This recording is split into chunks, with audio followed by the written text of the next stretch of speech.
Ce jour-là, c'est toute la ville d'Abomey qui est en effervescence et c'est une tradition qui résiste au temps. Au début de chaque année, plusieurs cérémonies sont organisées pour honorer les ancêtres et célébrer la fertilité de la terre. Selon la tradition, chaque famille doit donner ses premières récoltes au vaudou, une force spirituelle essentielle protectrice. L'objectif, obtenir des bénédictions. Le culte date de l'ancien royaume de Dahomey que des notables tiennent à pérenniser.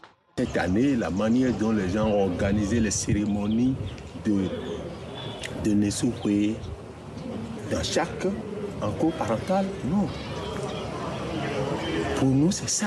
Aujourd'hui, on peut choisir sa religion, mais on est né dans une tradition. Parmi les moments forts de cette fête de remerciement des ancêtres, la cérémonie de Maoulissa. Elle rassemble les populations autour du roi. Ce rituel marque la gratitude envers Sekbolissa, Revioso et Sakpata, considérés comme des divinités de l'abondance et de la fertilité. Une ambiance de fête au cours de laquelle toutes les générations se retrouvent pour célébrer la culture et la spiritualité autour du roi. Dans le royaume du Dahomey, le roi n'est pas qu'un chef coutumier. Encore aujourd'hui à Abomey, le roi incarne bien plus qu'une figure symbolique. Il est un repère culturel et spirituel pour sa population et garant des traditions, de la paix et de l'unité. Depuis 2022, c'est Dada Dewenonde Wododok Beranzin, 57 ans, qui perpétue cet héritage.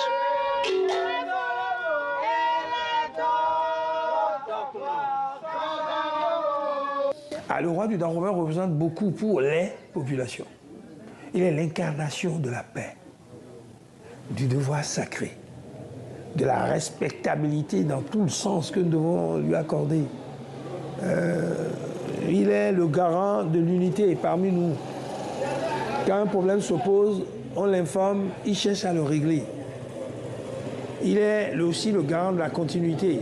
C'est pourquoi il fait les cérémonies de façon régulière. Oui, c'est pour que nous puissions pérenniser ces traditions-là. Chose rare, le roi nous ouvre les portes du palais de Djimé pour nous expliquer directement son rôle. En temps normal, Sa Majesté s'adresse au public via un intermédiaire nommé Adjaro, le ministre des cultes. Et il s'exprime toujours en Fongbe, la langue du royaume. C'est une manière de faire vivre cette langue auprès de tous.